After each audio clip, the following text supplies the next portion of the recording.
The following is an exclusive presentation of the LSU Sports Radio Network.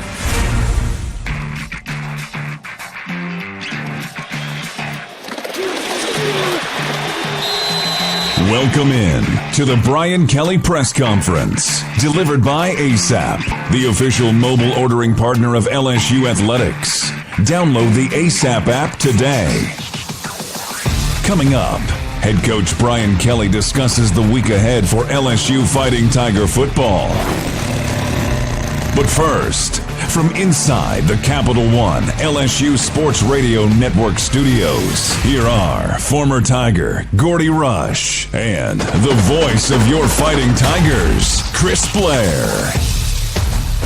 The regular season now all in the books. We head to postseason play as we welcome you in to the Brian Kelly Press Conference delivered by ASAP.com. And, of course, it did not end the way anybody wanted in purple and gold. Tough loss on the road last week. Bryan College Station, Texas A&M put it all together. 38-23, the final at Kyle Field. Welcome in. We lead you up to 12 noon. Coach Brian Kelly will take to the podium at the Lawton Room inside Tiger Stadium. As LSU now gets ready to head to postseason mode, headed to the SEC title game in Atlanta, 3 o'clock kickoff, just after 3 o'clock Central Time. LSU against Georgia all time, 18 wins, 13 losses, and 1 tie. They've got a win streak of 2 over the Bulldogs, including the 37-10 SEC title victory back in 2019. This will be the 7th appearance by LSU in the SEC title game, and they are 5-1. All time, including that 2019 win. And, by the way, this will be the 5th time, Gordy Rush, it's LSU and Georgia representing the West and the East. But we will start by going back and taking a look at Saturday's game. Early on, just did not feel good. Texas A&M, it was obvious this was their biggest game of the year. It was their Super Bowl. They tried to put everything in it. They had A-Chain back healthy, and they rode the A-Chain train all night long. LSU unable to stop them. Texas A&M had a great game plan. Jimbo Fisher came in with the idea that he was going to run a lot of power sets. We saw a tight end, a H-back / chipper. Sometimes we saw 2 backs back there. They were going to commit to running the football. Not only that, did a great job of scheming, been putting up some sets that forced Harold Perkins Jr. in his nickel position, outside linebacker position, to be in coverage a lot. By just getting him out with twin receivers, Perkins had to go and cover the inside receiver. He was out of the tackle box, not able to bring pressure and blitz and do the things he likes to do. And with that, the Texas A&M offensive line just had their best game of the season. They've been hurt all season long. A-Chain win for over 200 yards, a dominant performance by Texas A&M offensively. Yeah, I mean, their playmakers made plays on Saturday night. It starts with A-Chain, 215 yards rushing, a total of 274 for Texas A&M. They came into the game, Gordy, we talked about it a lot during the broadcast, 33%, near the bottom in the SEC in third down conversions. They finished the game at 67%, 10 of 15. LSU's inability to get them off the field, and a lot of that due to the running game, controlling the line of scrimmage, and looking at 3rd and 1, 3rd and 2, 3rd and 3. It was third and short virtually all night. It's 3rd and short a lot. Wegman did a good job of you coming off of some play action fakes when the running game was going with some half boots. He got in space, was really accurate throwing the football. And then later in the game, Chris, as LSU got desperate and really had to commit some people to stopping the run, they played man-to-man coverage. And how about Moose Muhammad? 2 unbelievable SportsCenter type catches, 1 for a touchdown, both times over Sage Ryan. And like you said, playmakers started making plays. Yeah, Muhammad, 5 catches, 94 yards. Evan Stewart, the talented freshman receiver, had a couple of big catches. Again, he was targeted 6 times, 4 receptions, 42 yards. And you look at offensively for LSU, again, for the most part, a 4-man rush, and they were dropping back in coverage, which I'm not going to say confused Jaden Daniels, but he just wasn't comfortable. A lot of times, once again, held the football a little too long. He had the ability to get out and run a little bit, but it wasn't, when we talked about the success LSU had over the last previous 5 games, it was about Jaden Daniels running when they wanted to run him, designed runs. We got back, unfortunately, because of the defense of Texas A&M, where he was just having to run to make something out of nothing. No, absolutely. And look, give A&M some credit. Arkansas, I think, showed a little bit of a recipe on how to best defend Daniels, and you really want to set the edge, and it's a wider front seven than most teams normally have played LSU, and A&M really duplicated that, and it's almost inviting you to run the football in between the tackles, and we saw LSU had some success doing so, but it also takes away Daniels' ability to get to the edge with that run pass, and made it hard for him, made it really difficult for him. You know, what was tough to watch was coming out of the halftime break, going in early third quarter, and Coach Brian Kelly told you walking into the locker room, hey, we got to play better defense. I mean, that really summed it up. Offensively, it felt like they had played well. They needed to play a little bit better, and you get those two stops right out of the gate, force the 3 and out on Texas A&M. You're able to score on the first one. Looks like you take a little momentum there, and then a costly turnover with about 7 minutes to go in the third quarter, and while Texas A&M's offense had cooled off a little bit. Right. The defense was on their heels. They scoop and score that 27-yard fumble for the score, and that seemed like it was over. The route was on. Yeah, it was the changing point in the football game. Coach Kelly, after halftime, was adamant they had to play better defense. As you mentioned, the 2 3 and outs. Offense was running the football with ease. They just got to a 3rd-1 situation. It was a zone read combination, and Coach talked about it a little bit. Daniels should have given the ball to the running back. He didn't. Texas A&M uncharacteristically blitzed on the 3rd and 1, and the linebacker was in his face, and Jaden just never had a chance to tuck the ball. And after that, it kind of was a return to the first half. A&M got cooking on offense, and their defense was playing inspired, and LSU was just chasing points at that point. If there was one silver lining in the game, I thought, was the running of John Emery Jr. He came away with 3 rushing touchdowns. He was a hammer inside the red zone, but he looked like he was running more confident, with more power, more aggression. It was good to see him do that. Unfortunately, just not enough to overcome the 38-23 loss. No, it was good to see Emery return to his form against Alabama. That's what I remember seeing him against Alabama. Of course, he had that big touchdown catch against Alabama. Against UAB, put the ball on the ground twice. It wasn't his evening. It was nice to see him come back, bounce back, and have a great effort against Texas A&M. All right, we'll put it in the rearview mirror. And, it was interesting listening to Coach Kelly after the game there at Kyle Field. I mean, he's a very analytical guy. He doesn't use a lot of hyperbole. He said we didn't do our jobs, but there's a lot more to go in and break down. So I'm sure over the last 24 hours or so, that's what the staff has done. I'm sure he'll address it in the opening comments coming up, and maybe some questions from the media. And then he's going to turn the attention, because LSU absolutely has to. I made a mention at the end of the radio broadcast Saturday night that Texas A&M scored the most points they'd scored all year, 38 points. The Georgia Bulldogs, who the Tigers will take on this coming Saturday, have scored 38-plus on 7 occasions this year. So they'll get their focus on the Bulldogs, and we'll talk about Georgia as we lead you up to 12 noon as we continue here. Want to remind you, download the ASAP app. Get all of your game day needs delivered right to your door. ASAP, the official mobile ordering partner of LSU Athletics. It's a Brian Kelly press conference delivered by ASAP.com, and we'll be right back after this. Albertsons is making shopping and saving easier than ever. Check out Albertsons For You in our mobile app, where you can shop for groceries and save weekly with digital coupons all in one place. With Albertsons For You, you can earn rewards points every time you shop and redeem them for free groceries. Brand new Albertsons For You members receive $5 off their next $25 purchase just for signing up. Download the Albertsons app or go to albertsons.com to sign up. Albertsons, fresh food, local flavors. Support your LSU Tigers with Hancock Whitney, the official bank of LSU Athletics. From game day to the offseason, Hancock Whitney LSU credit and debit cards are a big win for any Tiger fan. Want to get your paws on these cards? Well, apply online or visit HancockWhitney.com/LSU. Hancock Whitney Bank, member FDIC. All accounts subject to credit approval. Terms and conditions may apply. Hey, Dad, your prescription will be ready in just a minute. Hey, Dad, your laundry will be ready in just a minute. Dad, your lunch will be ready in just a minute. Hey, honey, why don't you take a minute? When you help care for a loved one, you give them as much time as you can. But it's just as important to take time for yourself. AARP can help. Find free care guides to support you and your loved one at aarp.org/caregiving. That's aarp.org/caregiving. Brought to you by AARP and the Ad Council. In the SEC, We sweat the small stuff, the attention to tradition, the preparation for competition. The smallest things can have the biggest impact on this field and a whole host of other fields. To shine among the brightest stars, you have to sweat the small stuff. Because here, it just means more. Coach Kelly is just moments away from previewing the week for the Fighting Tigers. This is the Brian Kelly Press Conference, delivered by ASAP, the official mobile ordering partner of LSU Athletics. Once again, here are Gordy and Chris.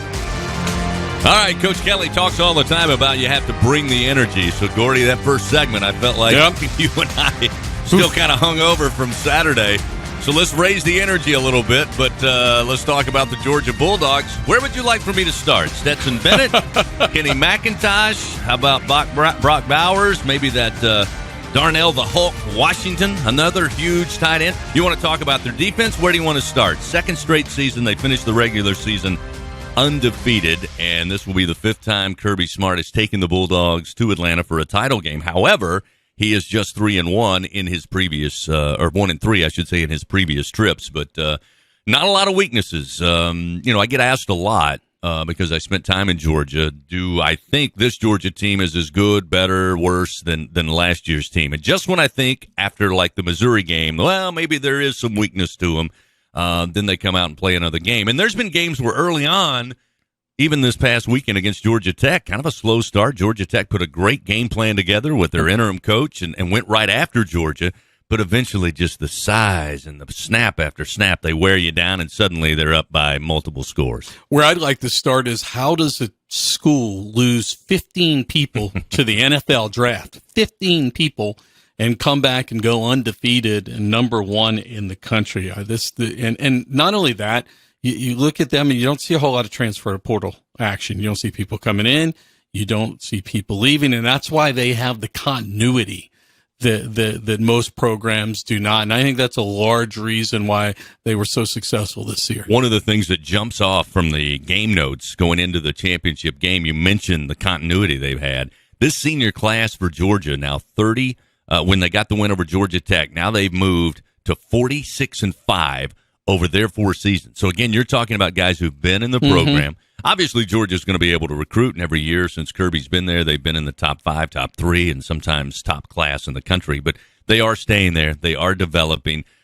Georgia this year in the top 12 in scoring offense and scoring defense. 12th, averaging 38.2 points a game, and they're first in scoring defense. And this one is what stands out, giving up 11 points per contest.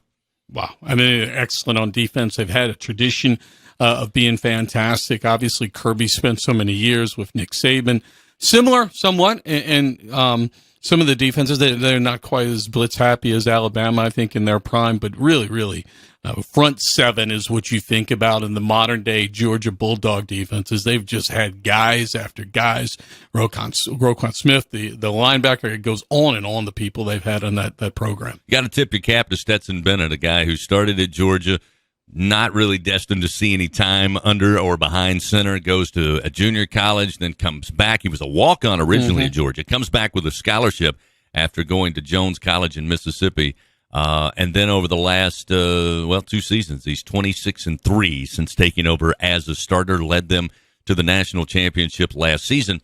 And one of the things when I watch Stetson Bennett is if you can get pressure, and that's the key phrase, if you can rattle him, make him uncomfortable, which not many teams have been able to do, his accuracy starts to drop. But when he can sit back there and have the weapons, the big tight ends that he goes to, obviously with Bowers, and then the complement of the running game, which Georgia's always going to have, it starts with Stetson Bennett. And it'll be interesting to see how Coach Kelly and company address, just trying to disrupt him. I don't think that you can shut Georgia down. You just got to get them off schedule, make them a little uncomfortable. It's just hard to do. Physical, dominant running game, offensive line. Again, they throw waves. They've got great numbers up on the offensive line.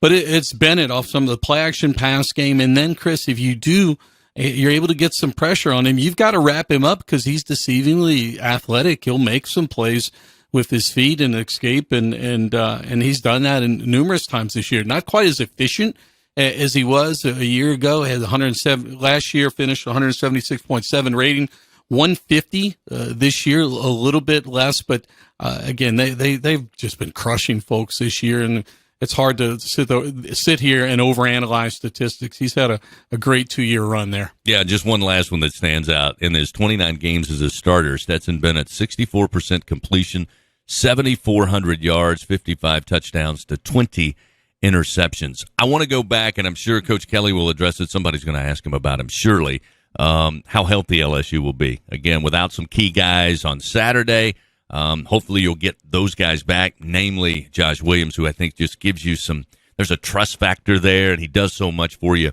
not only in the run game, but also helping in the passing game. And, of course, Jaden Daniels went down twice, had to be helped up. The second time, it was a little more gingerly walk back to the sidelines.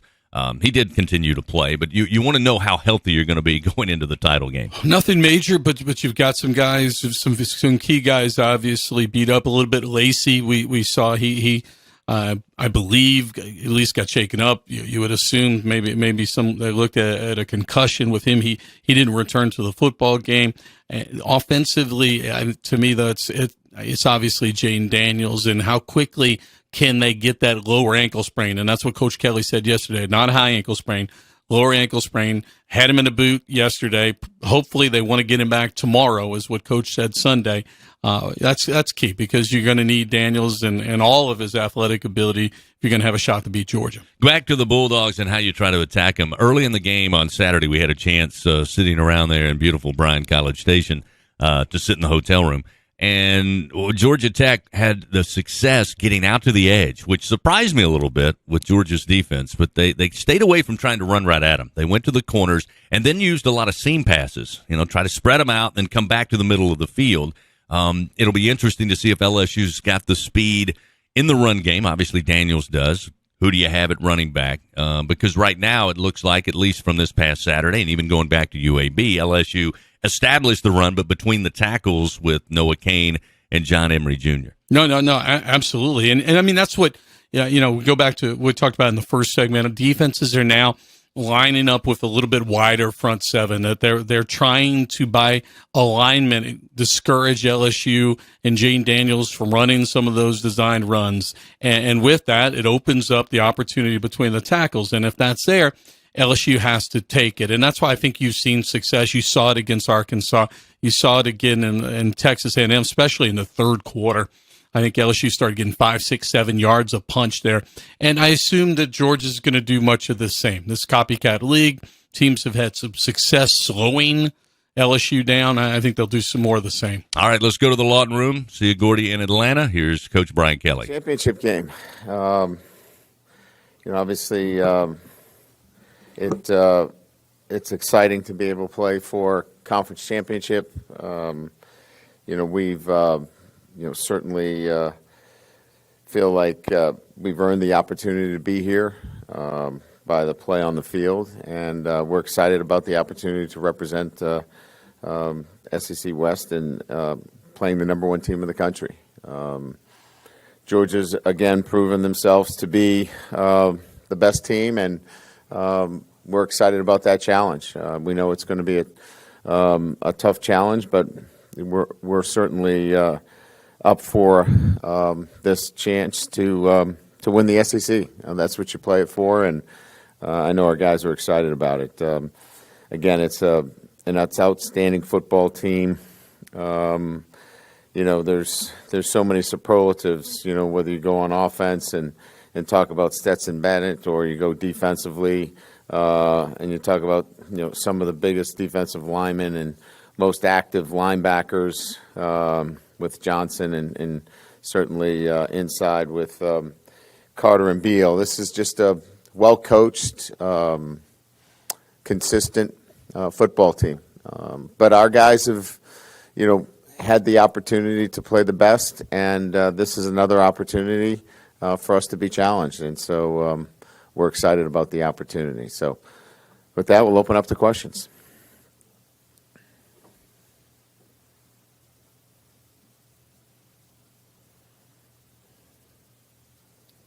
First, just to check on Jarek Brenner Converse, what his status is. And also, this was always kind of a makeshift year at corner. I guess, how would you evaluate it now you're 12 games in on how that group did, a lot of moving around and whatnot? Well, we're playing for the SEC West Championship. I think that's a pretty good answer to that. But Jarek is he will practice on Tuesday, non-contact. If he gets through that non-contact practice, then he'll be fully cleared. So we're expecting that he'll be back for us. I think our guys have done a really good job. I mean, putting together a secondary when you didn't have one is not where you want to be. And I thought that they've, really hung in there all year. We've used a number of guys at that position to hold it down. And, obviously the latest with Jay Ward playing the corner. And he played really well. So really proud of the fact that we've been able to move new players into those positions and obviously get us to the SEC West Championship. Coach, right up the middle. Could you give us an update on Jaden? You did yesterday on the teleconference. Yeah, nothing more. I'm sorry, could we get it in person just for the TV sake? Sure, yeah. So the update on how do I start? Can you give me a I got it. Right. Give me that for some plays, too, when you get a chance. So he's been evaluated. He's in a walking boot. We'll keep him in that boot today, and then tomorrow he'll go in for his exam. And really, this is about, strength. He'll go on the Alter G today, so he'll run with no, obviously, force and keep him conditioned even through today, which is a weight training and film study day. And then tomorrow, he'll go through a manual exam where effectively he's got to be able to get up on his toes. If he's able to do that, then we're ready to go for Tuesday. How'd I do? Good. Thanks.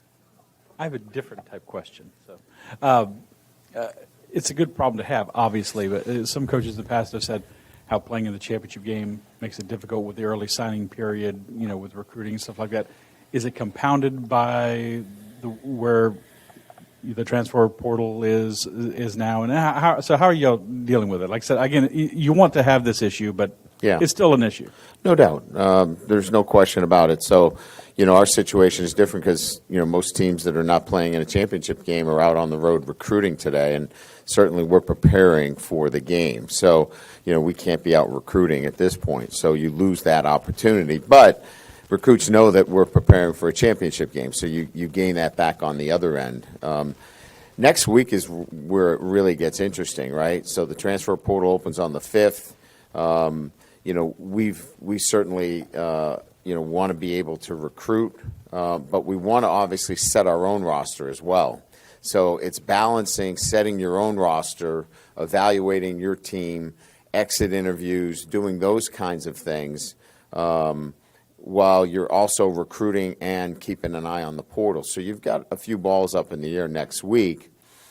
And then our guys are in exams. So, it lends itself to where we don't have to be hands-on. We can turn them over to our strength and conditioning staff. It's just a matter of balancing how much time we spend with the guys in terms of one-on-ones so we can set our roster, who's coming back, who wants to go to the NFL, who may want to go in the transfer portal. All those things we have to take care of and set our roster here at LSU, as well as look at the portal, and we got to recruit those that are coming in as mid-years. So 3 balls up in the air at one time next week. I've been able to ask you this question a lot this year. You've apparently played a lot of teams from the SEC. You played Georgia recently twice. Yes. Impressions of playing them when you did in 17 and 19, and then also do you take anything at all from those games for this week? Not really. I mean, structure defensively is very similar. I mean, certainly the personnel is different, but structure is the same. You know what you're going to get. Offensively, they're a little bit different with Coach Monken. He's got a creative bent to him that's a little bit different than what they had in 17 and 19. But there's similarities there that we take as a crossover more than anything else. And again, this then becomes how do you handle Brock Bowers? How do you handle some of the matchup situations that you have to deal with? The quarterback is totally different. And, I think, structure is one thing in terms of knowing what the structure looks like, but then you have to game plan against individuals. And I think that's where this becomes a little bit different. Coach, obviously, you've been around a long time and watched plenty of SEC ball coaching. Long time. Yeah, long time. Thank you. Many years. Appreciate it. When you joined the SEC West then and you thought about what it was to go through a year, how does that compare to now? I guess what was the biggest takeaway from being a head coach in the West? This past weekend, how you have to bring your best each and every week. If you don't bring your best, you'll get beat. And so I think that to me, more than anything else, is the takeaway. You cannot play without the energy and the identity of your football team. There's just too many talented players. And if you're not ready to play and play at your best, you'll get beat. That's the SEC West. Coach, what would it mean to win the SEC championship, regarded as the top conference in America, especially after what you inherited and the situation you were in a year ago? Yeah, I think it would be obviously something that we would all feel great about in our first year here at LSU. But I think, overall, it's hard to win SEC championships. It's so hard. I mean, there's so many good teams. We've just talked about how you have to play week to week in the regular season. But to get there and then win it all, it's that's why somebody asked me yesterday about do you think that if they expand the playoffs that an SEC championship would be devalued? And I said, absolutely not. You don't know what you have to go through to actually get here. And that's why I think it would never be devalued, and it would be such a huge thing for this football program. Brian, down here. You've talked obviously a lot this year about processes, and that's kind of been like the key to your program in general in this season. When did you feel like maybe the players had finally kind of adopted those things and the things that were clicking in terms of I guess off the field processes and all that kind of thing?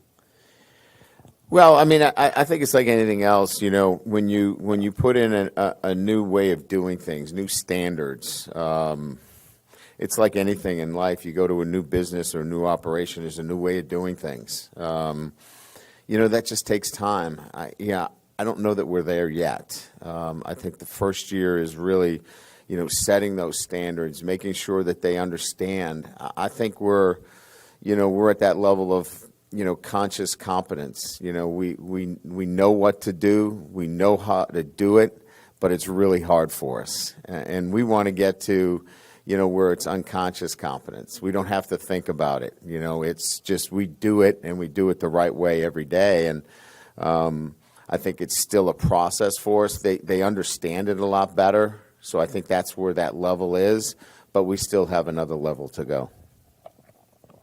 Hey, Coach, right here. You're going up against a 6'7", 270-pound tight end this week. How do you combat that? Hope they don't throw it to him. Is that what you mean? Yeah, I mean, look, sometimes, we break this game down to, one player against one. You're hoping that in some situations that your zone coverage where you have somebody underneath them over the top. Because really, if you look at it, if it's just a one-on-one situation, he's a pretty, unique athlete, and that he can line up and has lined up at wide receiver. That's not a great matchup for anybody. So, you've got to take some of those things away. You've got to be able to help with underneath coverage, over the top. Sometimes there's bracket situations where you've got a corner with an inside backer and a safety, and that triangle kind of takes away throwing lanes, because if it's just as simple as one guy versus one guy, that's not a favorable situation. But you may get that sometimes, and you're hoping the pass rush gets there. You're hoping that Stetson can't find him, things of that nature, because it is a matchup issue. Down here in the front. More big picture for the first year, could you maybe cite a couple of things beyond the coaching staff and managing the roster, just a couple of things that you implemented new to the program this year that in retrospect you think were really effective? You're glad you did. And on the flip side, what was it like to try to decide what not to change? Because obviously it's a very strong program. Yeah. You never really touch tradition, but you don't worship it, right? You bring tradition along with you.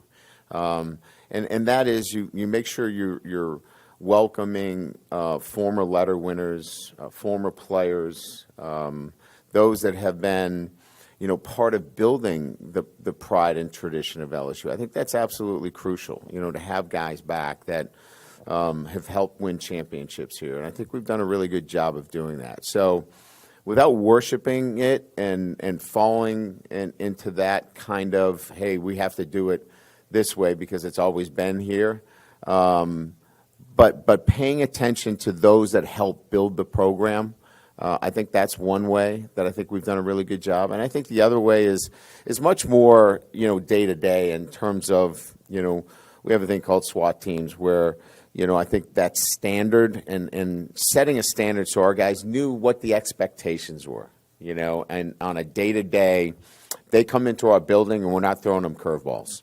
They know exactly what they're getting. It's a consistency every single day. And I think that creates an atmosphere within the building that they can trust. And so I think that those two things in particular, really welcoming our former letter winners back, those that have been instrumental in building this program, without get caught up with, hey, we did it this way, we got to continue to do it this way. And then internally setting up our SWAT teams. Do you worry again or protect against a letdown after losing the game last week and I guess for all intents and purposes losing a playoff shot? No. The least concerns I have is a letdown. We didn't play up to our standards, and so our guys know it, and they care about that. And you could sense it and feel it over the last couple of days, from after the game in the locker room to yesterday when they had to be here for meal, even today in the training room. Our guys know they let something slip away, and they're upset about it. And they know how they have to play. I mean, we don't have a margin for error. We have to play with grit. We have to play with fire. We have to play to our identity. And if we don't, we're not the kind of team we need to be. So I think they're anxious to go back out and play up to their standard, and that's the way I feel that they will play. Could you go into further detail on Stetson Bennett, what you see in him as a winning quarterback, a consistent player? Yeah, I think when you turn on the film, he just exudes confidence. He's a guy that has mastered the position in what Coach Monken and certainly Coach Smart are asking him to do within that offensive structure. He just, he moves around with confidence. He's only got very few rushes. He's not a guy that's looking to run, though he can run away from you. In the Auburn game, you could see him accelerate and separate from some defenders. But he wants to get the ball to his playmakers. He's just a smart, careful with the football. He just, I think the confidence level that he brings up the level of confidence around him and all the playmakers that he has. Coach John Emery had a rough game against UAB with the fumbles and then comes out and scores 3 touchdowns for you this week. Can you just talk about, as his head coach, the ups and downs you've had with him and the electric stuff he can bring to a game like this, but also the need to protect the football against a Georgia defense that's probably going to try to rip it out? Yeah, I mean, I think it's pretty well chronicled that, our depth at the running back position is not where it needs to be. And so, you've got to be very careful. You got to make sure that John understands that, look, you can't continue to put the ball on the ground, but yet on the other hand, we can't put him on the shelf because he's got to help us. So, I thought he handled himself pretty good. I think Coach Wilson's done a great job of dealing with him in terms of the mental aspect of preparation and how to do this with a concern for holding on the football, but we got to get the best out of him because, as you know, he's a very talented player with the way he played this past week. So it's been a it's been a balancing act a little bit. We get Josh back this week, which will help. But I think more than anything else, I think Coach Wilson's done a really good job of balancing that discipline of carrying the football with we need you to play big for us as well. In third year in a row, Georgia's in this game. In what way might that be an advantage for them? I don't know that it is per se. I think that their team, clearly, has themselves in a mindset that this is where we should be and we expect to be here and we expect to win. And, anytime you face an opponent that's confident and believes they're going to win, you've got to beat that. You've got to go ahead and take that from them. It's like, playing the Alabama teams, those that believe they're going to win football games. We were 1-9 against Alabama, in the last 10 games. They believed that they were going to beat us, and we had to go take it from them. And we'll have to do the same thing, with Georgia. This is a team that believes they should be there, and they should win the SEC championship. So we have to overcome that as well. Staying on Georgia, just their defense. Obviously, Kirby's done a great job of building them into what they are consistently as well. What do you see when you look at them on tape? Well, certainly, physical, the defensive tackles are outstanding. Carter and Beal, I think, look, I think it's pretty clear that what you'll see is the perimeter players not only are athletic, but they're outstanding tacklers. And that doesn't surprise me from, coming from what Kirby does and obviously what he demands from his players. They're tough-minded. They play physical. They play downhill. And they play a 3-down, 4-down, which, we're obviously seeing a lot of it. But, you got to make sure you minimize the negative plays against a defense like this. You could get into some bad plays, and now you're behind the chains. They get you the third down. Now there's a lot of things they can do. So first and second down and eliminating negative plays against this defense in particular is really big. Ryan, you mentioned, running back depth's not where you need to be. A lot of things in the team are not where you need to be, and yet y'all are in this place. Would you have looked at this team from afar if you were looking at this team somewhere else and say, man, that they're not probably going to be able to get there, and yet here you are? Well, we needed to play to our absolute best when our best was needed, and we did. I'd like to say that for the entire year, but that has not been the case, and a lot of it is we have some work to do in terms of building up the depth of our program and certainly continue to build our process. But I will say that they have given us everything.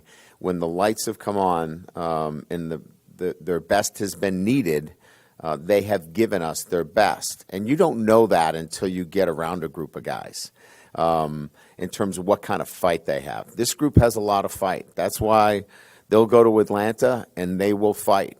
And they will play hard for 4 quarters, and they will give everything they have against a very talented Georgia team. Brian, you kind of talked about this a little bit yesterday with Todd Monken on the Georgia side. Obviously, y'all go way back to Grand Valley State. Yep. There's a lot of kind of connections. I mean, John Jancic on your when your analyst was there last year, and go back to Grand Valley. Cortez, exactly. What I guess how close are you still with some of those people who you started out with at Grand Valley? Obviously, Mike Denbrock's on your staff, but some of the guys who. How did you kind of stay close with them throughout your tenure or your career? Yeah, Chuck Martin at Miami of Ohio, was on my staff. A lot of those guys. Look, when you come up through the Division II ranks and you have to learn how to do all the laundry as well as hand out meal money and do those kind of things, you build a relationship with all those coaches that you carry with you through, your entire career, and so. We always stay in contact. John Jancic played for me, and those are the kind of things that you never forget when you start in Division II and you don't have the resources. So as those guys kind of ascend and go on to other positions, Todd and I have always stayed in contact and spent a lot of time when he was at Louisiana Tech. He loves the state of Louisiana.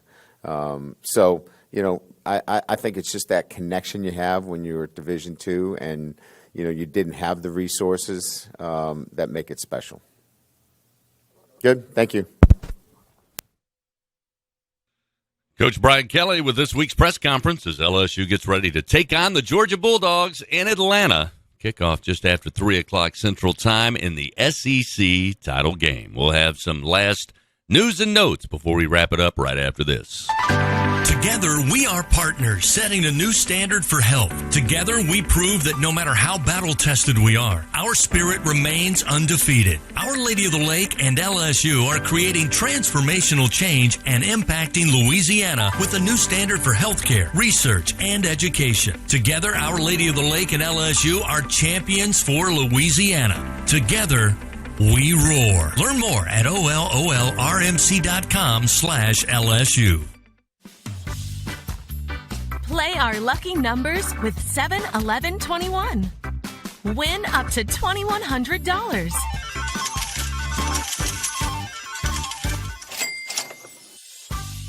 Winnings with a twist.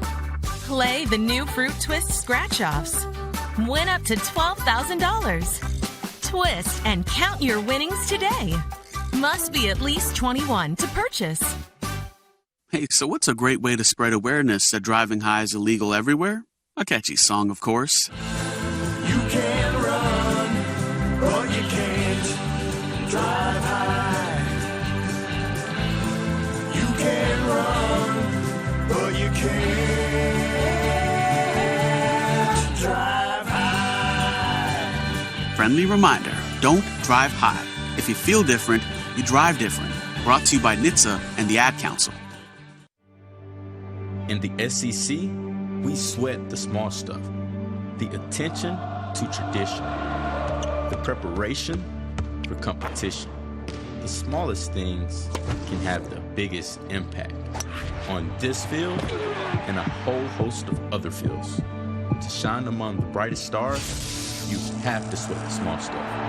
Because here, it just means more. This is the Brian Kelly Press Conference, delivered by ASAP.